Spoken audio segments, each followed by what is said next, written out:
aujourd'hui. Quel que c'est ce hurlement des Théou, tu vois, Théou. Ceux qui pensent qu'ils ont la planète entière en demandant aux collègues où il est, alors qu'ils ne savent même pas. Tu vois, les fameux Théou, tout le monde au téléphone voudrait pour un Théou. Premier truc qui sort, 80% dans la communication téléphonique, c'est Théou. Tu vois, et ensuite, non, cette génération-là, qui arrive d'ailleurs pour éviter les grands conflits de générations qui sont quand même susceptibles d'abîmer les civilisations. Les grands conflits de générations qui sont susceptibles d'abîmer les conflits de génération. Il y a aussi la génération poussette, donc vous êtes ici quelques-uns, les tambourons, pas les burinés. Hein. Donc vous voyez la génération poussette, c'est pas de moi, c'est de Michel Serres qui est mon maître. La génération poussette, c'est ceux qui se servent des pouces pour être articulés avec le monde en permanence. Dans la seconde, tous ceux qui ont tweeté toute la matinée, j'en ai vu 10 000. Non, mais qui sont comme ça reliés avec le monde et en permanence, il n'y a pas de honte. La génération poussette, ceux qui ont une connexion, une articulation, quelque chose qui met comme ça dans une relation reliée ou alliée ou unir peut-être. Unir, c'est faire du un, tu vois. Voilà, avec le monde sur les pouces. Cette génération-là, elle est colossale quand même.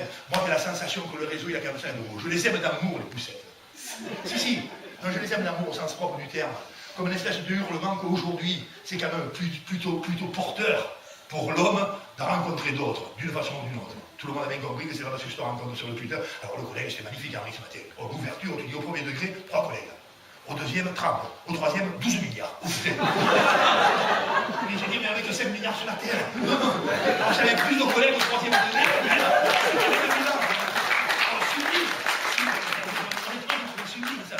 On pouvait avoir plus d'amis qu'il y avait de monde. Bon, tout le monde avait compris que là, ça boursoufle l'ego. Après, ça boursoufle l'ego, que ça donne des illusions quand même de socialisation, et que, monsieur, à la sortie, t'es un roufiant, quoi. Sachez-le, quoi. Un roufiant dans le sens que t'es un homme qui vit tout seul, et quand tu regardes dans la glace, tu te fais pas forcément sourire. Voilà, je ne dis pas plus, voilà, bon, ma conclusion, puisqu'il me reste 2 minutes. Moi, je viens d'Ovalie, ce monde des ovales. Tu vois, ce monde des ovales. La conclusion me permet une synthèse sur mes espérances, peut-être, hein, sur ce que je ressens là, sur ce bouleversement-là, peut-être une petite conclusion de quelqu'un d'ovale. Ovale, tu comprends, hein. Mon maître, Michel Serres, donc académicien, a fait rentrer le mot Ovalie à l'Académie française. Aujourd'hui, le mot Ovalie, cet univers de sportifs un peu rugbyman qui soit à 13 ou à 15, ou footballeur américain, tu vois, ce monde-là, voilà, est aujourd'hui mot académique dans la langue de France. Merde, on peut le citer, mot académique dans la langue de France. Donc je t'invite un peu à l'Ovalie. Tu sais, l'Ovalie, c'est un jeu très bizarre, hein, parce qu'il est inventé, donc pour dire que là, ça vient de naître, des années 50, 60, 83, 84, avec Steve, ou je sais pas, moi, tu vois, c'est vrai, quoi, c'est récent, quoi, tu vois, mais avant, quand même, il y a des mecs qui sont un peu préoccupés du destin de l'homme, malgré tout, hein. Par exemple, les rugbyman, putain, un truc terrible, franchement, les rugbyman. Sache bien que ce jeu, le rugby, là, en l'occurrence, c'est où 15 mecs courent derrière un ballon qui est même pas rond, tu vois, qui poussent comme des bêtes dans une ville fermée pour pondre 9. Tu vois, c'est des métaphores. Non, mais tu vois, sache bien quand même que cet univers-là, bon, il est le fruit d'une pensée élaborée, grosso modo, et il n'est pas sur le fruit, tout au moins d'une volonté morale. Le jeu de rugby est un jeu totalement inventé par des Britanniques, ce qui est pour moi français un peu pénible, même comme ça. Non, mais comme quasiment tous ceux qui viennent des nouvelles technologies. Enfin, bon, grosso modo, donc, il vient du monde. Il est inventé par des Britanniques. En d'autres termes, ils se disent, est-ce que l'on peut éduquer le lien social? Est-ce qu'il est possible, dans l'aventure de l'homme, d'éduquer quelqu'un pour le faire grandir autrement qu'en le persécutant sur l'acquisition des savoirs, le capital connaissance, tu vois, et l'harmonisation collective, l'harmonisation purement conceptuelle de ce qu'il a acquis? Est-ce qu'on peut éduquer quelqu'un en le faisant grandir autrement qu'à partir de la capitalisation des savoirs? Est-ce que le lien social, l'ouverture à l'autre, l'humanité profonde, la définition base de l'humanité, quand le collègue a dit gentiment, ne prends pas au bras, je crois que c'est toi, ou toi peut-être, quand tu l'as dit, tu vois, je ne sais pas si c'est l'homme qui se réinvente, c'est des relations, mais relations et homme, c'est un synonyme même. L'homme, il est grégaire, collègue. L'homme, il est grégaire, il vit avec l'autre. Est-ce qu'on peut améliorer cette grégarité? Est-ce que cette grégarité peut générer de la communauté? Est-ce que cette grégarité peut faire en sorte que sur la culture, on puisse grandir encore? Est-ce que cette grégarité peut s'améliorer en faisant une communauté à terme? Donc que tu sois mon frère de route et que la pacification entre toi et moi nous donne encore de l'espérance sur le destin de l'homme? Putain. Donc, le jeu de rugby est inventé comme ça, inventé avec cette idée, est-ce qu'on peut éduquer? Donc 4 règles, je te les dis vite, 4 règles. Ils ont inventé 4 règles, ils ont mis directement à Oxford et Cambridge, tu vois, dans la ville de Rugby, qui est une petite ville du nord de l'Angleterre, pour la up middle class, et dans le collège d'Eton, là où il y avait quelques aristos un peu boursouflés, enfin, bon, peu importe. Donc grosso modo, ils ont inventé le jeu de 4 règles, je te les dis vite, fais bien fait. Je te les développerai pas, je n'ai plus le temps, mon sprint est un peu fini, je commence à fatiguer, et toi tu t'endors. Donc fais gaffe. Non, c'est vrai, 4 règles, les 4 règles, je te l'ai dit. Le jeu de rugby a été inventé. C'est le seul jeu du monde où on est 15. Il n'y a pas un jeu au monde où on est plus de 15. Tu vas me dire, putain, mais ça va, ça va. Pourquoi on est 15? On a mis 100 ans pour trouver le chiffre 15. 100 ans. 100 ans, on a joué à 350 contre 80, à 27 contre 12, à 19 contre 22. Non, 100 ans. De 1820 à 1870, ça fait que 50 ans. Mais exagéré n'est pas menti. Vraiment, tu vois. Là, j'ai fait comprendre chez les collègues, notamment chez le copyright, que Chavardet n'est pas volé. Bon, fait bon.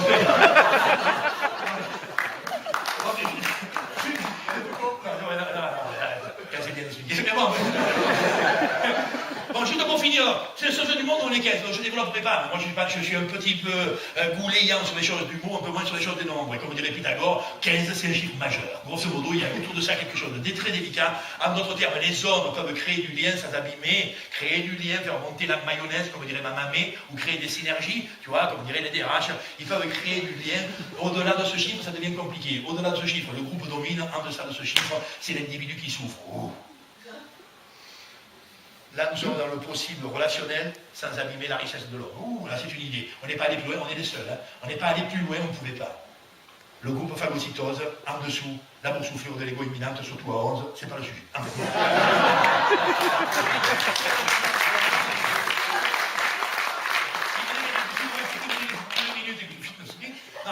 La deuxième règle du jeu de Rubik est hallucinante. Tu comprends ça, le chiffre, hein? Le lien ne se crée pas n'importe quand, n'importe où. Le lien, par nature, il est ségrégatif parce qu'il est singulier. Tu vois? Il y a des seuils, collègues. Chaque fois que tu crois que tu as un million d'amis et il y a un mauvais temps à l'horizon, il y a un mauvais temps éperdu à l'horizon comme une évidence, tout le monde le sait ça, ce matin, ça a été dit de 1000 fois à des degrés divers. Hein. Attention, l'ami, c'est l'âme. Hein. L'ami a besoin de proximité, de côte à côte. L'ami a besoin de face à face. L'ami a besoin de se sentir. L'ami a besoin de pouvoir se voir. Tu vois, l'ami a besoin d'être sur la longueur d'onde. Ce qui fait que à un moment, je t'ai suivi, petit frère, c'est parce que tu enseignes autant ce que tu es que ce que tu sais. Ce qui fait que j'ai envie de partir au bout du monde avec toi, c'est que ce que tu me racontes parle beaucoup moins que ce que tu es. Tu vois? C'est que ton rayonnement est beaucoup plus important que ton raisonnement. Oh, sans aucun doute. Voilà. Donc pour nous, à Novalie, derrière cette idée-là, derrière le 15, on a inventé un jeu à 3 mi-temps. Vite fait, bien fait. 2 premières mi-temps pour se mesurer, ça va, sont pénibles, sont ordinaires, c'est de la technique. Non, la troisième qui nous intéresse. La troisième, comme elle est perdue, la troisième, c'est rencontrons-nous, échangeons, parlons, libérer les mots, créons du lien et du partage. Le mot partage a été 1000 fois employé, mais souvent creux.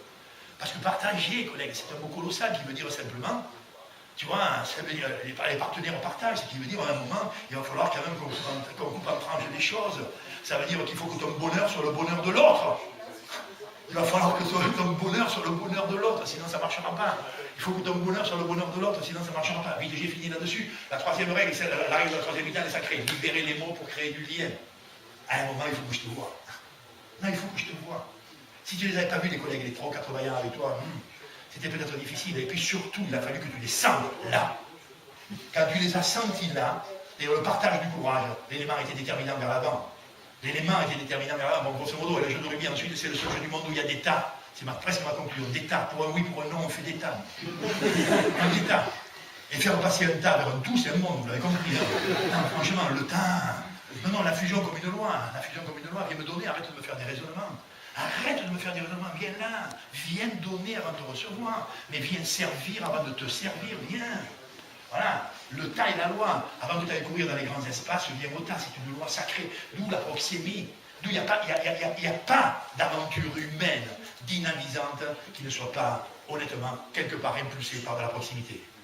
Les amis sont proches. Tu vois, les amis sont proches.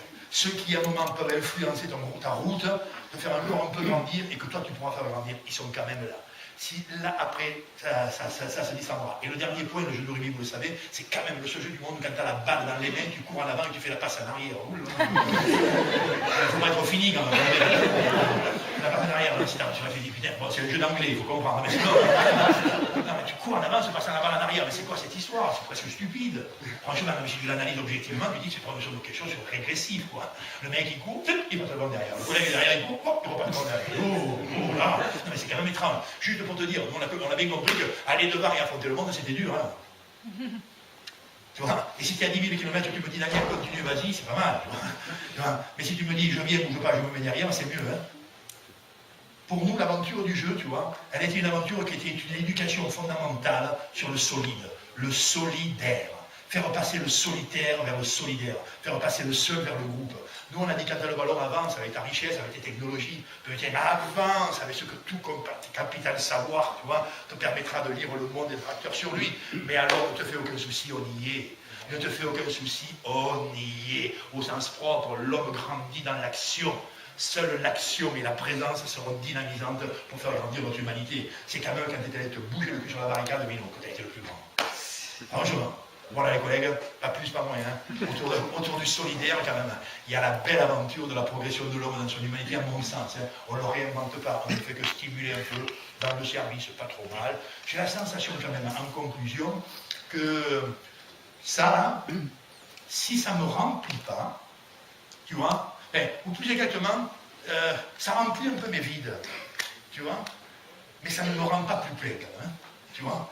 Et pour que ça me rende un peu plus plein, il en faudra un peu beaucoup, il en faudra en l'occurrence que tu sois là à côté de moi pour qu'on aille affronter le monde et que toi il ne te manque rien, que moi non plus, et que ta richesse et ton talent, ça puisse germer comme ça sur la route de l'homme.